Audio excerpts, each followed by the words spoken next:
Bom, pessoal, boa noite. Hoje o nosso experimento é controle do kit LJ por meio de alocação de polos.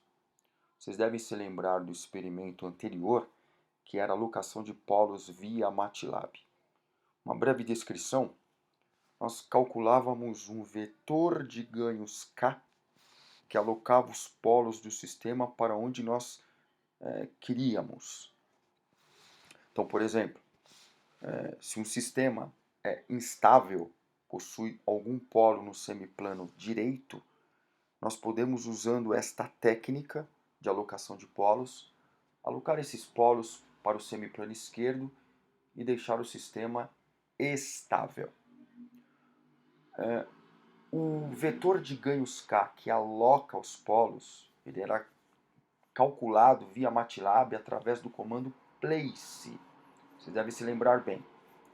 Claro que esta alocação de polos se dá através da imposição de uma lei chamada Lei de Realimentação de Estados. U igual a menos K vezes X. U vetor de entrada, K vetor de ganhos calculado através do comando place e X vetor de estados.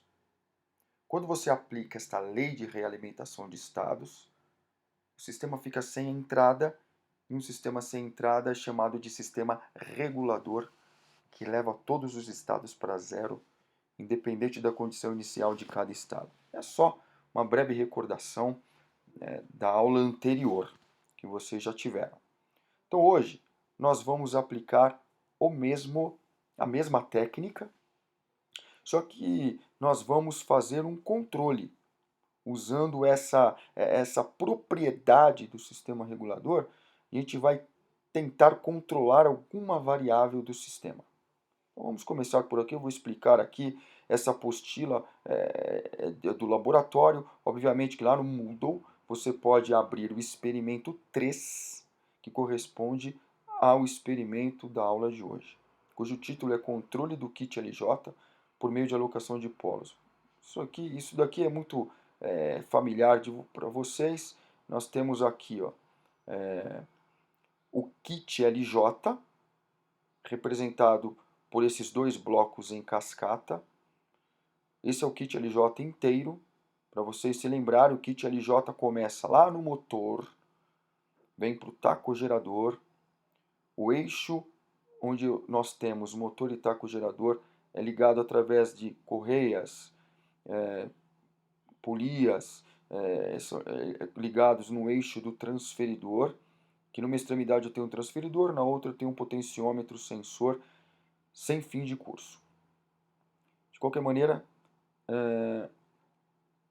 a função de transferência em malha aberta do kit LJ, representado por esta figura 1, é nada mais nada menos do que a multiplicação dessas duas funções de transferência, que dá 40 sobre S vezes S mais 4. A saída final do kit LJ é a saída do potenciômetro sensor.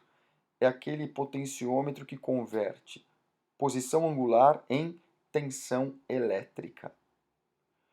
A entrada do kit LJ é a entrada do motor, que nós chamamos de V1, V1 do motor.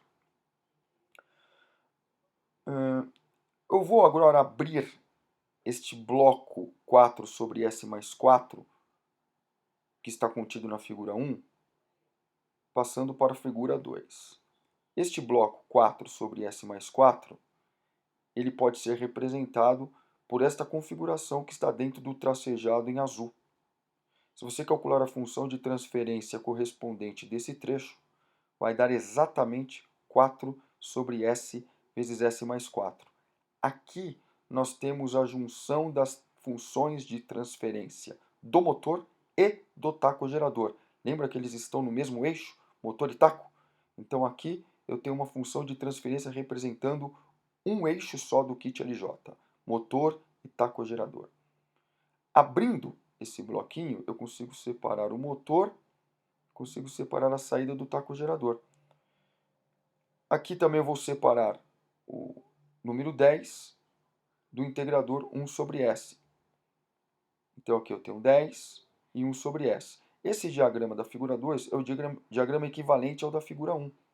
Só que este diagrama da figura 2, ele expõe pontos do kit LJ que na figura 1, que é um diagrama um pouco mais compacto, eu não consigo visualizar.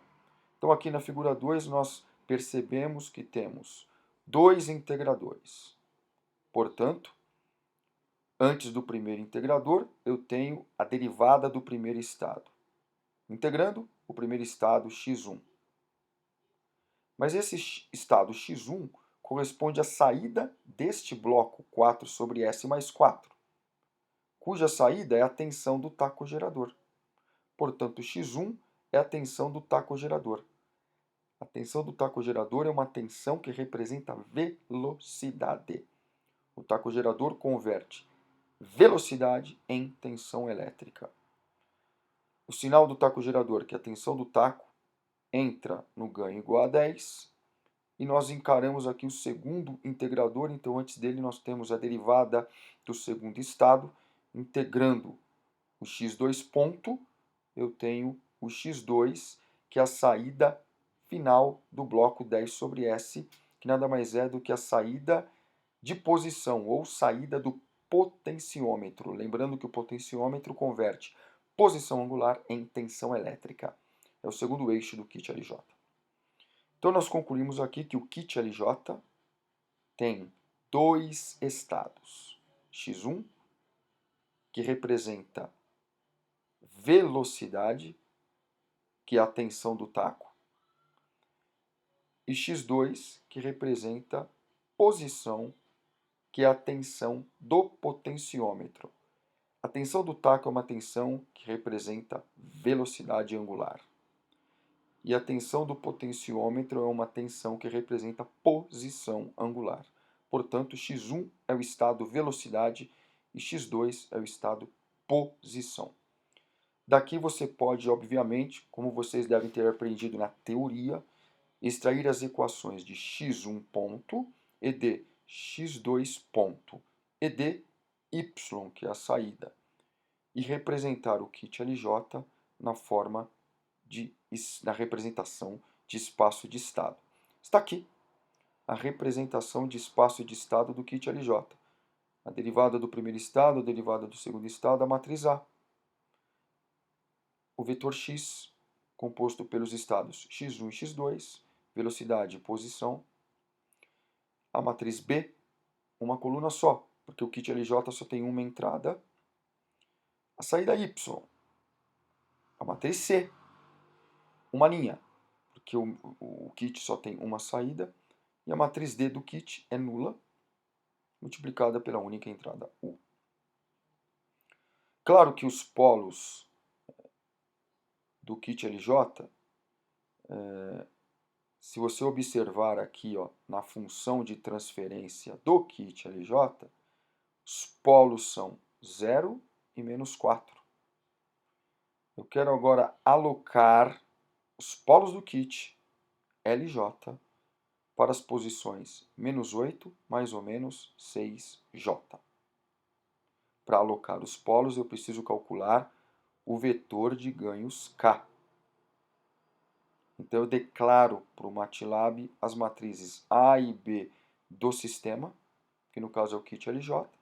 Declaro P, que são os polos destinos, menos 8 mais ou menos 6J. E calculo através do comando place o vetor de ganhos K. Depois disso, eu devo aplicar a lei de realimentação de estados, que é U igual a menos K vezes X. Aqui no começo, lei de controle é U igual a menos K vezes X. Vocês podem observar que o K obtido tem dois elementos, K1 e K2. K1 igual a 3, K2 igual a 2,5, porque eu tenho dois estados, X1 e X2.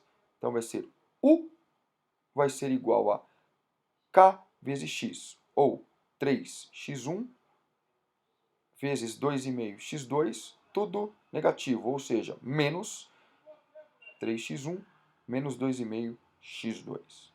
Bom, vamos fazer isso agora no MATLAB. Vou fazer isto no MATLAB. tudo bem? Vou abrir aqui o MATLAB.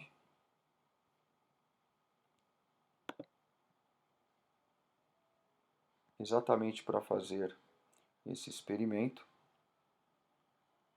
O MATLAB que eu vou abrir é uma versão 2020.